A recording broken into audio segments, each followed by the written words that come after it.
Assalamualaikum warahmatullahi wabarakatuh. A'udzubillahi minasyaitonirrajim. Bismillahirrahmanirrahim. Alhamdulillahilladzi yahdina bitaufiqihi wa hidayatihi.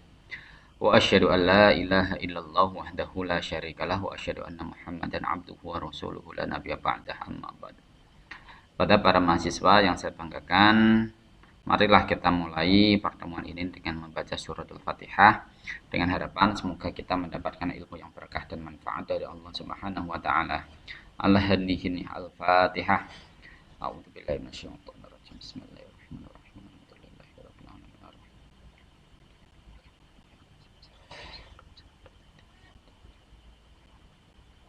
Oke, terima kasih. Gimana kabarnya? Alhamdulillah ya. Oke, dalam kesempatan kali ini saya akan menjelaskan terkait dengan posisi sunnah dalam Islam dari analisis sosiologis dan psikologis. Ini berkaitan dengan beberapa pertemuan terdahulu terkait dengan bagaimana kemunculan hadis itu sendiri dan bagaimana kemunculan ulumul hadis itu sendiri dan bagaimana sifat hadis itu sendiri, di mana titik tekannya adalah baik hadis maupun ulumul hadis itu bersumber dan akan digunakan untuk manusia. Jadi sentralnya ini adalah manusia, sentralitasnya adalah manusia. Nah, karena sentralnya adalah manusia, maka dalam penelusuran hadis ini kita berusaha untuk mencari dari sumber asalnya. Siapa? Ya pada Nabi Muhammad SAW. Apakah hadis ini kemudian memang benar-benar bersumber dari Nabi Muhammad SAW ataukah berasal dari sumber-sumber yang lain? Nah ini kan seperti dalam takhrij hadis ya, takhrij hadis kita memang mengarah ke sana. Namun apabila ini mengarah pada Nabi sendiri, bagaimana dengan kapasitas Nabi? Apakah saat itu Nabi kapasitasnya sebagai seorang utusan ataukah Nabi sebagai manusia biasa? Dalam urusan apa kemudian kita harus mengikuti Nabi itu? Apakah all of activities of prophet itu harus kita tiru? Dalam arti seluruh aktivitas Nabi secara totalitas kita menirunya, ataukah dalam wilayah-wilayah tertentu yang kita bisa meniru? Terus apabila ada informasi semacam itu, apakah itu memang benar-benar mengindikasikan apakah ini benar-benar Nabi yang menyatakan atau tidak? Karena apa? Ada beberapa kasus hadis itu yang sangat tidak mungkin itu berawal dari Nabi Muhammad SAW. Belum lagi dari perawinya, masa perawi-perawi yang berkaitan dengan sesuatu hal yang sifatnya privasi itu diriwayatkan oleh orang lain misalkan. Contohnya ya kayak hubungan intim Nabi dengan para istrinya.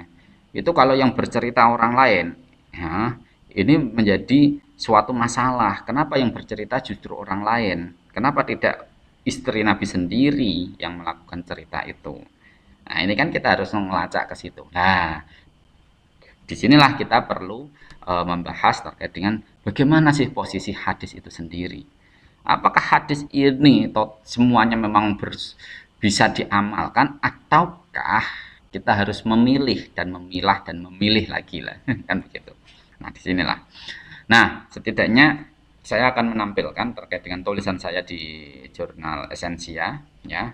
Saat itu sih saya menulis tentang Zakaria Ozon Talk on Hadis ya. Cuman di sini saya tidak memaparkan dari perspektifnya Zakaria Ozon, tetapi bagaimana substansi dari hadis itu sendiri. Maka disinilah saya akan memulai dari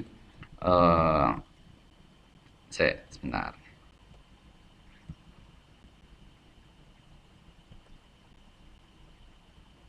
Nah ini. Jadi hadis. Jadi hadis itu tentang apa? Kalau kita berbicara terkait dengan hadis dan sunnah, ini nampaknya memang tidak terlalu banyak perbedaan ya. Karena ketika kita berbicara sunnah dalam konteks kajian hadis, maka akan merujuk pada seluruh aktivitas Nabi. Ya, mulai dari Nabi bangun sampai Nabi tidur, bahkan tidak hanya semacam aktivitas, sampai pemikiran, ya, pemikiran politik, sosial, dan pengetahuan yang lain termasuk militer, ya, itu berangkat dari Nabi Muhammad SAW, maka itu dianggap sebagai bagian dari sunnah. Lantas hadis bagaimana Pak? Hadis itu yang sudah diverbalkan dalam bentuk hadis. Dalam hal ini mencakup adanya sanad dan matan. Jadi kalau ada sanad dan matan maka itu sudah bagian dari hadis. Tapi kalau masih umum, sunnah namanya. Dalam apakah sunnah ini kemudian bisa dicari dari sumber yang lain Pak? Bisa. Jadi ketika berbicara tentang sunnah itu lebih luas. Jadi kita tidak hanya bersumber dari hadis yang sudah dikodifikasikan secara utuh. Tapi juga kita bisa melacak bagaimana kisah Nabi dalam kitab tarikh, kitab sirah, kitab manaqib, tentang kehidupan-kehidupan Nabi itu semua. Ya, kan ada sirah Nabawiyah Ibnu Hisam misalkan. Tarikh At-Tabari, Tarikh Ibnu Katsir, Tarikh Ibnu Atsam, Tarikh Al-Baladuri ya misalkan. Itu semuanya juga berbicara terkait dengan kehidupan Nabi. Hanya saja di situ tidak diverbalkan dalam arti rukun-rukun yang ada dalam hadis itu tidak terpenuhi, khususnya sanad. Sanad dalam kitab tarikh terkadang tidak dicantumkan, sekalipun ada beberapa bagian yang dicantumkan terkait dengan sanad. Nah, karena ini mencakup seluruh kehidupan Nabi, maka kita juga harus melacak kira-kira cerita tentang itu masih layak enggak kalau itu yang memang itu bersumber dari Nabi. Kan gitu. Nah, masih layak enggak kalau itu bersumber dari Nabi Muhammad Sallallahu Alaihi Wasallam. Nah, disinilah kemudian misalkan Muhammad Syahrur, ada siapa lagi? Kalau yang jelas membuat buku itu ya Muhammad Syahrur, dia membuat buku Sunnah Risalah dan Sunnah Nubuwah. Nah, Sunnah Risalah dan Sunnah Nubuwah ini, ya, Sunnah Risalah dan Sunnah Nubuwah ini berkaitan dengan cerita-cerita tentang kehidupan Nabi yang muatannya berbeda. Kalau Sunnah Risalah ini bermuatan wahyu.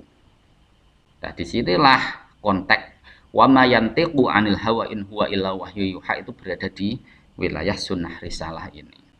Ini dalam pandangan Syahrur seperti itu. Jadi di dalam memahami hadis-hadis tentang risalah ini kita tidak diperkenankan melakukan istihad. Kita memang harus meniru apa adanya. Jadi hadis-hadis yang berkaitan dengan masalah ubudiyah, masalah ibadah, masalah ritual itu dalam pandangannya Muhammad Syahrur itu adalah tentang risalah, tentang sunnah risalah.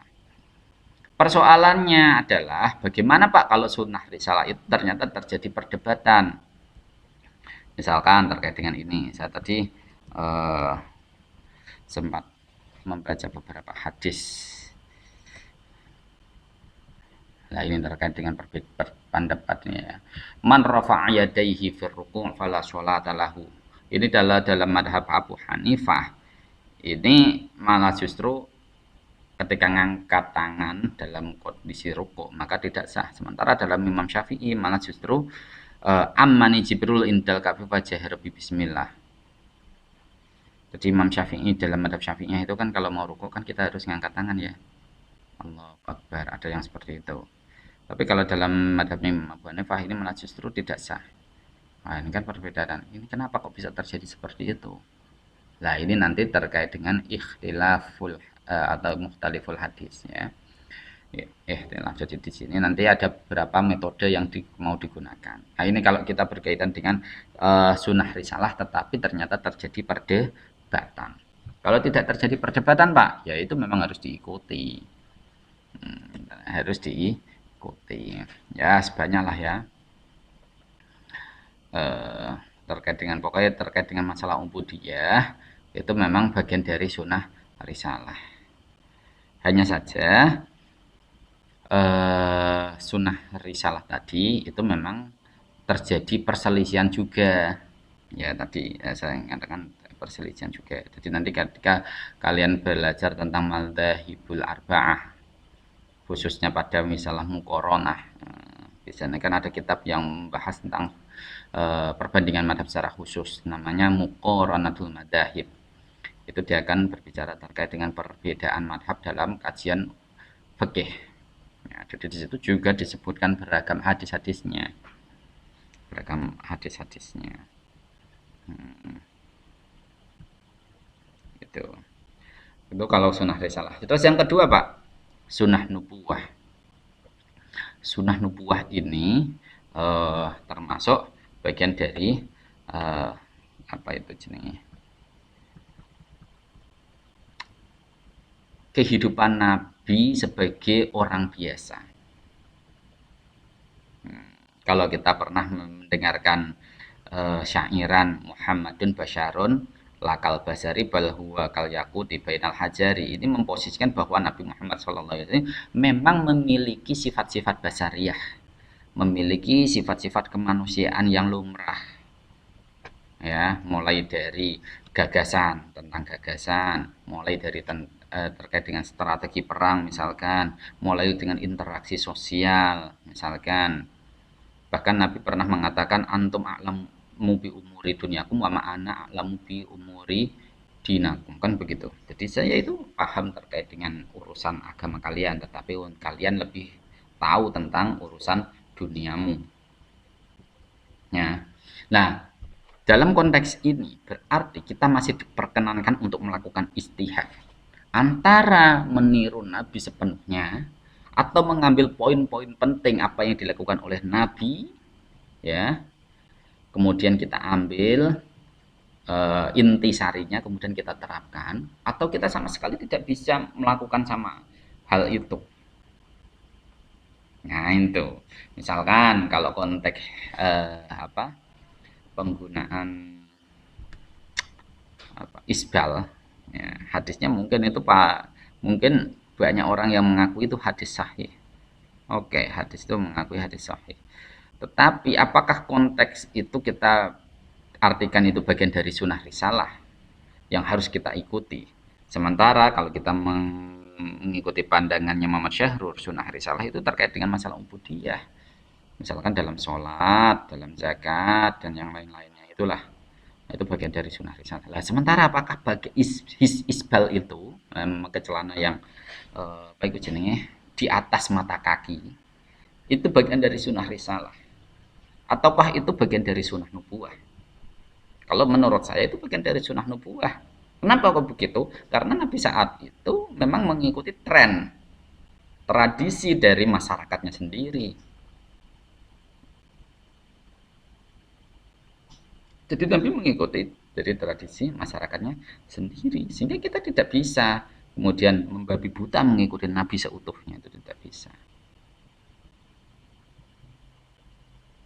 Ya, nah ini namanya sunnah nubuwah. Jadi sunnah nubuwah ini kita memang masih diperkenankan untuk melakukan istihad ulang. Nah, jadi kita bisa boleh kita mengikuti Nabi secara utuh, boleh kita mengambil substansi dari isi itu, boleh yang lain.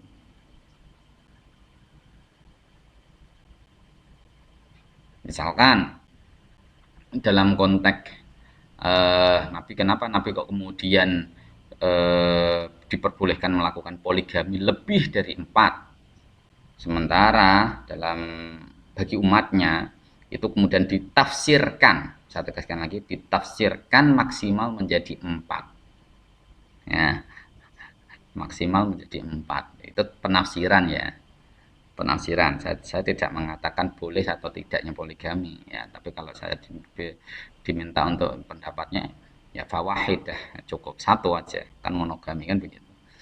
Nah, tapi kan kebanyakan tafsir memang membolehkan 4. Nah itu penafsiran.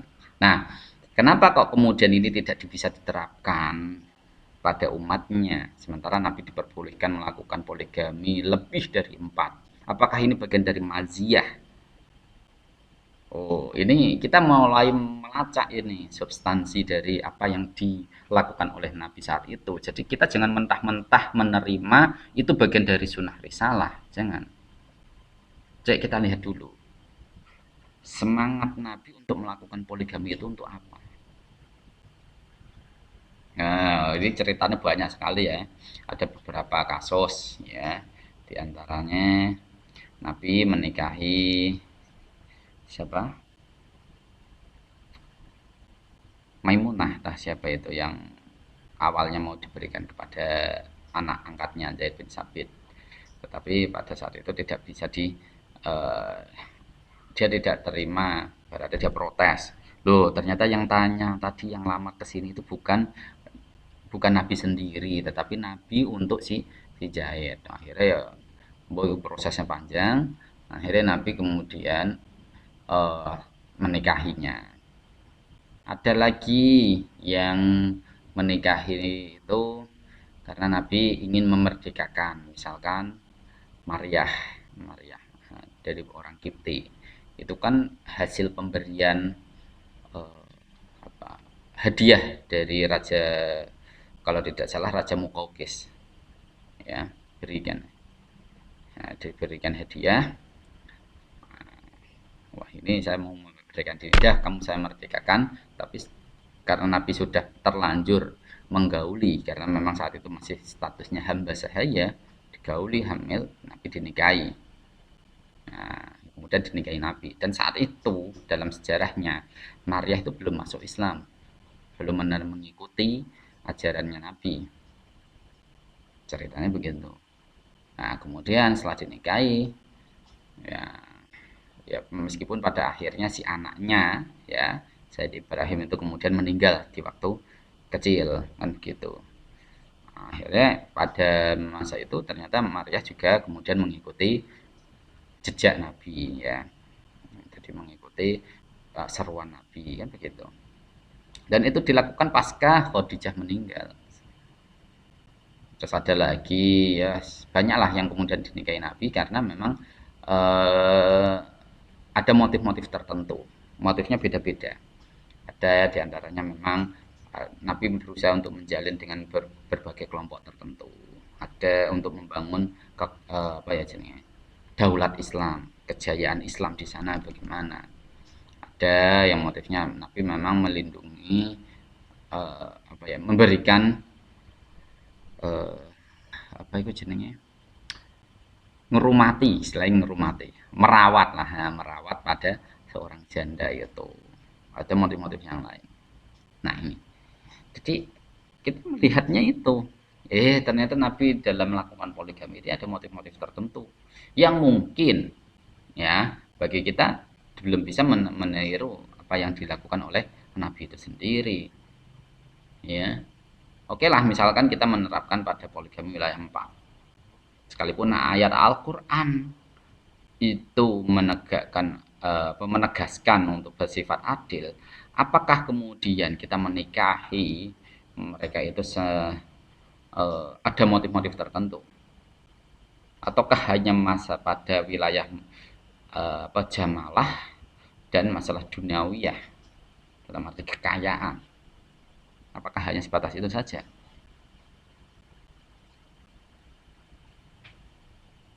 Apalagi yang dicari adalah yang masih perawan-perawan, nah, ini menjadi masalah ya. Oke, kita kembali lagi ke masalah sunnah nubuwah. Jadi sunnah nubuwah ini, ya, kita tetap diperkenankan untuk melakukan istihad. Nah, di situ. Jadi dalam konteks ini hadis terbagi menjadi dua, yang bersifat risalah dan bersifat nubuwah. Jadi strategi perang, misalkan Nabi menggunakan strategi menggunakan jemparing, misalkan perangnya saat itu. Nabi kemudian pernah mengutus para sahabatnya untuk naik gunung. Kemudian ya, oke, memang kala itu strategi perang seperti itu. Dia masih menggunakan cara memanah dan yang lain-lain, kan begitu. Nah, kalau saat ini strategi perangnya itu sudah menggunakan radio kontrol. Kita dari bawah bisa menembak ke atas dengan menggunakan controlling. Apakah kita harus menggunakan model yang sama? Nah, ini kita harus melihat. Jadi, oh yang kita ambil bukan pada perilakunya Nabi, tapi strategi yang digunakan Nabi. Karena memang Nabi saat itu sudah, menurut saya sudah sangat maju strategi Nabi itu. Dari konteksnya memang seperti itu ya. Tapi kalau dibawa ke konteks saat ini kita nggak bisa. Apalagi sekarang itu gozwahnya tidak lagi gozwah kital, model perang, tetapi gozwatul fikr, perang pemikiran, perang ideologi. Wah, ini bagaimana strateginya? Apakah kita tetap mengedepankan lakum dinukum waliyadin dalam arti agamaku agamaku, agamamu agamamu, sementara kita tidak mau bertegur sapa? Ataukah kita melakukan penafsiran ulang, ya, atau reinterpretasi terhadap ayat itu? Nah, ini kan penting sekali untuk membaca di situ. Oke, saya lanjutkan. Nah, sehingga ketika kita sudah bisa mengidentifikasi antara sunnah risalah dan sunnah nubuwah, maka mau tidak mau ketika kita membaca hadis, maka kita harus mulai kritis terhadap hadis itu. Kira-kira benar nggak ini yang menyatakan ini nabi atau bukan? Kan begitu. Misal ini terkait dengan asbabun nuzul ayat, juga terkait dengan nasikh wal mansukh ya.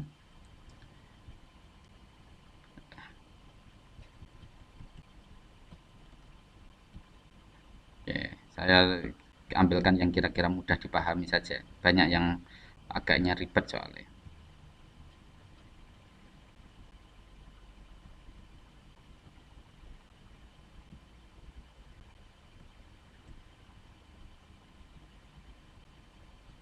Oke, yang ini saja terkait dengan problem nasikh wal mansukh dalam Al-Quran. Dalam sejarah nasikh wal mansukh Al-Quran ini banyak sekali perdebatan. Ya, banyak sekali perdebatan. Dan semuanya kebetulan sudah dilaporkan dalam Sahih Al-Bukhari. Ya, di dalam Sahih Al-Bukhari. Bagaimana kita menyikapi perdebatan nasikh wal mansukh itu, selama dalil-dalil kedua yang menyatakan ini proses nasikh dan mansukh ini juga sama-sama dari Al-Bukhari.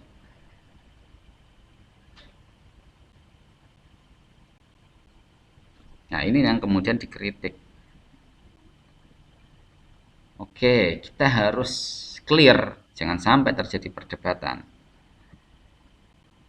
Apakah kemudian ayat-ayat yang dinasikh itu kemudian muhmal atau dalam arti nganggur, nggak kepake, ataukah itu bisa menjadi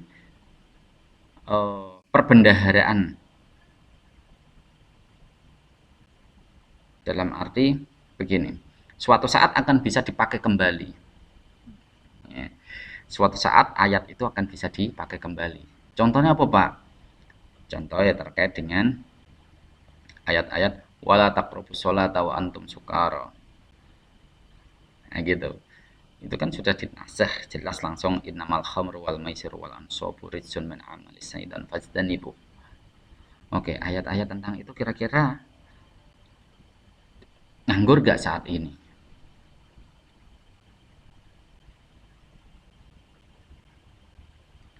Lah iki ceritane tekan ndi? Kok iso kok ngono kuwi? Ini nggone Sahih Bukhari. Sik engko sik dicek sik. Apakah kemudian yang mengatakan nasikh wal mansukh ini memang berarti lil hadaf atau dalam konteks tertentu ayat itu kemudian bisa diperlakukan kembali? Nah, ini titik tolaknya. Jangan kemudian kita melihat wah Nabi pelin-pelan ini. Bukan seperti itu. Tetapi harus kita lihat secara substansial. Maka kita harus melihat lebih makro dalam memahami hadis ini. Nah, jadi hadis-hadis yang menjelaskan tentang ayat Al-Quran tentang pengharaman khamar tadi itu juga harus dilihat secara makro, jangan mikro. Jadi prinsip utamanya adalah pengharaman. Oke, itu pengharaman. Tetapi ketika diharamkan seketika, ya, apalagi struktur sosial masyarakat Quraisy saat itu memang suka mabuk-mabukan, maka secara psikologis juga ketika disinggung dia langsung marah, tersinggung, emosi langsung. Dah, saya nggak mau masuk Islam misalkan. Kenapa? Karena Islam tidak memperbolehkan mabuk-mabukan seperti itu, kan begitu. Padahal ini sudah menjadi kebiasaan saya. Nah ini Al-Quran ketika turun itu sudah berdialektika menggunakan cara mereka. Adalah kita tetap mabuk-mabukan monggo. Awalnya ngono. Oh, ya, awalnya ngono. Oke, silahkan. Tetap masuk Islam. Oke, mabuk-mabukan. Saya tetap jalan, oke. Saiki, ayo, nah, tapi dengan catatan wayahe sholat kudune sholat. Wah sholat tetap harus sholat. Kan ngono. Ternyata pas lagi apa masuk sholat ini sih kondisi mendem mabuk. Wah, ring ngomong alur ngidul. Harusnya mau takbiratul ihram, macane salam. Harusnya mau Fatihah, macane yang lain-lain misalkan. Nah, akhirnya turunlah ayat wala taqrabus sholata wa antum sukara. Oke. Jadi saat ini sudah memahami kondisi psikis masyarakat Arab ketika langsung dilarang, dia akan justru memberontak. Tidak bisa kemudian mereka langsung menerima begitu saja menggunakan model doktriner. Harus pelan-pelan. Nah, caranya kan begitu. Harus pelan-pelan sih. Kita harus memahami kondisi sosial dan kondisi psikis dari penduduk di situ. Ketika mereka sudah mulai mapan, ya, sudah mulai mapan, baru kita mulai agak tegas. Ya, baru kita mulai agak tegas. Innamal khamru wal maisiru wal ansobu ridsun min amalis syaitan fastanibuh. Wah, ketika disebutkan seperti itu, maka dalam tafsirannya, tafsir riwayah itu kan menggunakan hadis. Ya, kemudian pengharaman khamr ini bagian dari sesuatu yang haram, yang dilarang untuk dilakukan. Nah, di situ ini kalau kita bisa tahu seperti itu berarti kondisi proses nasikh wal mansukh ini bukan pada proses penghapusan sehingga ayat yang pertama itu nganggur, bukan. Tapi lin nakal, memindah suatu hukum dalam keadaan tertentu. Nah, kalau kita paham dengan itu, maka misalkan nanti di antara kalian ada yang mau ceramah nenggone tempat-tempat hiburan malam sing ning kono senengane mabuk-mabukan, ya coba ceramai innamal khamru wal maisir wal ansabur rizsun min amali syaitan fastanibu. Gak ngono carane. Jadi carane alus. Nah, diajak ya wis pokoke piye bisane secara persuasif lah intine. Kayak Gus Miftah ngono kuwi kan itu dia sangat persuasif pendekatan beliau ketika memberikan ceramah pada kelompok-kelompok PSK. Sangat persuasif, tidak langsung kemudian dihukumi mereka itu pelaku pendosa besar. Ya, pendosa besar. Di sini neraka. Enggak seperti itu. Kasihlah suatu semangat terlebih dahulu. Semangat keagamaan itu harus dipupuk terlebih dahulu. Nah, baru ketika sudah mulai mapan, baru digiring secara jalan yang benar. Nah, jadi konteks kayak gini, misal kalian nanti terjun ke klub malam, ya aja langsung diharamkan. Saya biar bisa nanti niki mulai nyadar. Kalau wis sadar lagi dikuatke. Nah, wis kuat lagi dibenerke. Sing ra sesuai dibenarkan. Begitu. Nah, ini dakwah inklusif seperti itu. Gak usah jauh-jauh Sunan Kudus wae misalkan. Ketika Sunan Kudus berdakwah di Kudus piye? Sunan Kudus gawe masjid modelnya kayak pura. Gawe aula, kena cara wong pondok iku aula ya. Oh, itu modelnya tajuk. Tajuk itu kan biasanya memang untuk belajar orang-orang Buddha. Orang Hindu pun menggunakan tajuk kan begitu. Bahkan pancuran ada wolu, ya. Pancurannya ada wolu. Nah, itu dari ajaran Buddha itu memang apa ya, jalan untuk menuju kebahagiaan itu ada 8 cara. Nah, terus bangunan candi sing menara sing kaya mirip candi itu memang menyesuaikan dengan bangunan-bangunan Hindu. Bahkan tidak menyembelih sapi juga harus menyesuaikan dengan kultur masyarakat Hindu saat itu. Kalau apabila Sunan Kudus saat itu langsung tegas sesuai dengan syariat Islam secara hitam putih, ya mungkin kita di orang Kudus asli tidak bisa mengenal bagaimana Islam itu. Nah, seperti ini. Nah, jadi di sini kita harus menyesuaikan dengan kondisi sosial di masyarakat itu sendiri. Oke. Nah, jadi kita lacak dulu sih, itu sebenarnya sing ngomong koyo ngono kuwi sapa misalkan. Jadi cek kalau itu memang yang dilakukan itu adalah ada motif tertentu, maka kita harus melihat secara makro, jangan secara mikro. Common sense-nya apa? Kita lihat dulu. Contoh lagi, yang ini berkaitan dengan tadi yang saya singgung di awal. Kira-kira naskah ini, hadis ini, itu memang mencerminkan Nabi yang berbicara atau tidak?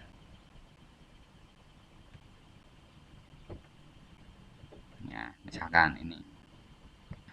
Saya sempat cari berbicara masalah hadis ini. Ma min abdin qala la ilaha illallah summa mata ala dalika illa dakhalal jannah. Wa in zana wa in saraqa. Dan itu selalu diulang-ulang. Jadi ini hadisnya ini sahih. Ada di dalam Sahih Bukhari dan Sahih Muslim. Karena muttafaqun alaih. Ya. Ini hadis ini diriwayatkan dari Abu Dar. Jadi siapapun yang mengatakan la ilaha illallah kemudian dia meninggal, maka dia pasti masuk surga. Ada sahabat yang bertanya, lamunan dia ini masuk, lamunan dia itu adalah pelaku zina maupun maling, wa injana wa insaroko. Lamunan dia ini penzina maupun maling, sampai diulangi berapa kali itu. Nah, 1, 2, 3, 4, 5, 6. Ala rokmi anfi abidar. Ya.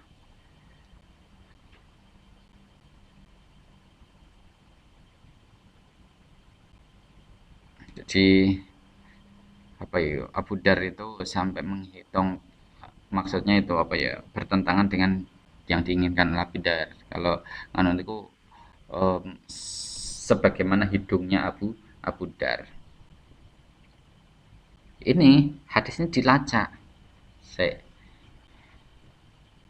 Oke, kira-kira Nabi yang diajarkan, model keislaman yang diajarkan oleh Nabi itu model fatalisme, jabariyahisme, ya, atau jabariyah lah ya, fatalisme itu, ataukah model qadariyah, ataukah model bagaimana yang diajarkan Nabi? Kalau kita melacak pada hadis ini lebih ke fatalis, kelompok murji, jabari,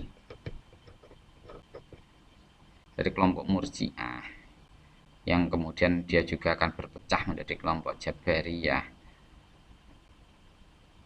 ya. Dia itu selalu mengembalikan, adalah ini semuanya itu yang punya hak itu Allah. Jadi pokoknya selama kita mau mengatakan la ilaha illallah, ya sudah. Kalau Allah menghendaki kita bisa masuk surga. Ini sudah disetting, by setting kan begitu.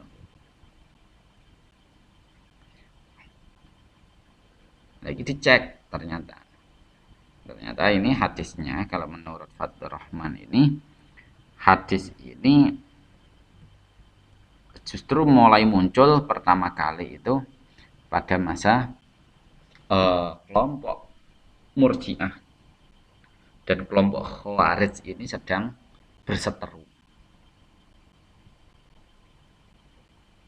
Mau paham tentang ini Murji'ah dan Khawarij dan yang lain-lainnya, ya nanti kalian bisa baca kitab apa itu jenenge Al-Milal wan Nihal karya As-Sihristani. Di situ nanti paling tidak akan dijelaskan bagaimana peta pertarungan ideologi kala itu. Sampai muncul sataftariku ummati ala arba'in. Ala abukas arba'in. Sataftariku ummati ala sab'in. Salason wa sab'ina firqatan. Nah, kan begitu. Ada 73 golongan dalam Islam nanti. Satu dia masuk surga, yang lainnya masuk neraka. Itu munculnya juga belakangan, dicek, dilacak. Apakah ini memang dikatakan oleh Nabi? Apakah memang saat itu Nabi apa itu jenenge sudah memberikan gambaran bahwa nanti akan terjadi perpecahan, atau Nabi sama sekali tidak memberikan gambaran tentang perpecahan? Karena pada prinsipnya Nabi itu kan pengen menyatukan. Apa yang dilakukan Nabi selama hidupnya dalam sejarahnya itu, Nabi terbukti mampu menyatukan beragam suku. Aus, Khazraj, terus belum lagi ketika Nabi memindahkan Hajar Aswad ke Ka'bah, itu kemudian Nabi mengakomodir dari seluruh kelompok. Tapi kenapa kemudian ada muncul hadis yang mensinyalir bahwa umat Islam akan terpecah? Jumlahnya pun 73. Ini menjadi pertanyaan penting, mendasar. Apakah hadis ini muncul memang digunakan untuk melegitimasi perpecahan itu? Nah, ini menjadi pertanyaan. Nah, silahkan, jadi nanti Anda silahkan kritisi kembali. Bagaimana kemunculan hadis ini? Itu tadi. Oke. Nah, disinilah kita penting melihat kira-kira yang dilakukan itu memang mencerminkan Nabi enggak, kira-kira saya ngomong itu. Kalau memang Nabi, ya dalam konteks apa? Ini apakah ini bagian dari sunnah risalah yang harus kita taati, kita ikuti, ataukah ini bagian dari sunnah nubuwah di mana kita diperkenankan untuk melakukan istihad? Iya, itu kalau memang bersandar pada Nabi. Kalau tidak, misalkan bersandar pada sahabat, atau bahkan terbukti bahwa hadis itu palsu misalkan, bagaimana kita? Nah, kalau palsu lebih mudah, dah kita nggak usah anggap saja, kan begitu. Oke, jadi begitu kira-kira dalam penjelasan dalam materi kali ini. Jadi saya mengajak kalian untuk menganalisis itu, ya. Jadi nanti tak berikan file tulisan saya tadi dan juga kitab Sunnah Risalah dan Sunnah Nubuwahnya Muhammad Syahrur. Ya, Muhammad Syahrur itu kan dia itu seorang apa ya, insinyur. Dia itu sebenarnya insinyur, tapi dia mencoba untuk memetakan hadis itu berdasarkan ilmu eksaktanya. Jadi dia itu insinyur kan biasanya eksakta ya dalam belajar itu. Kalau tidak A ya B. Namun ketika dia sudah masuk ke wilayah sunnah risalah tadi, ternyata dia mau tidak mau harus disesuaikan dengan konteks. Kita harus mencari common sense dari itu. Bagaimana memahami hadis yang memang kebetulan itu bagian dari nubuwah ini yang sangat jelimet dalam bukunya Muhammad Syahrur itu. Dia pengennya mau dieksaktakan, tapi ternyata tidak bisa lagi. Nah, saya memang orang eksakta. Tapi ketika dihadapkan pada teks yang memang berkaitan dengan kehidupan manusia, maka dia balik-balik lagi. Ini bagian dari fisika sosial. Kalau dalam istilahnya Auguste Comte itu namanya sosiologi. Ternyata dalam konteks hadis-hadis nubuwah ini tidak bisa diterapkan begitu saja. Kita harus melihat apakah yang dimaksud ini memang lahiriah maknanya, ataukah dari substansi maknanya, apakah kita melihat dalam konteks mikro, atau kita justru harus melihat dalam konteks makro. Nah, ini kalau kita dalam wilayah sunnah nubuwah, di mana kita memang diperkenankan untuk melakukan istihad. Nah, di situ. Oke, bisa dipahami ya? Oke, saya kira itu yang dapat saya sampaikan. Seperti biasa tugas nanti di-upload di Vkelas ya. Sekian dari saya. Mari kita akhiri dengan bacaan hamdalah bersama. Alhamdulillahirabbil alamin. Akhirul kalam. Wassalamualaikum warahmatullahi wabarakatuh.